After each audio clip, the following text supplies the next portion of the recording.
BNP বারবার নির্বাচনের কথা কেন বলে? আমি আজকে ব্যাখ্যা দেই।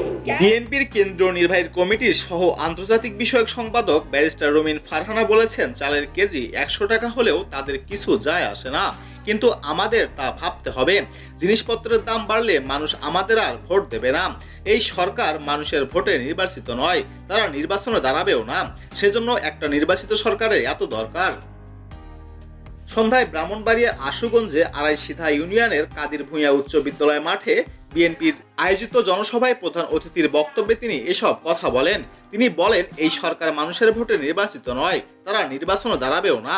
চালের কেজি 100 টাকা হলেও তাদের কিছু যায় আসে না, কিন্তু আমাদের তা ভাবতে হবে। রুমিন ফারহানা বলেন, এদেশের মানুষ হবে দেশের মালিক। এই মালিকানা তাদের হাত থেকে কেড়ে নেওয়ার চেষ্টা করবেন না, এর ফল কিন্তু ভালো হবে না। তিনি বলেন, জিনিসপত্রের দাম বাড়লেও মানুষ আমাদের ভোট দেবে না, এই জন্য একটা নির্বাচিত সরকার খুব তাড়াতাড়ি দরকার।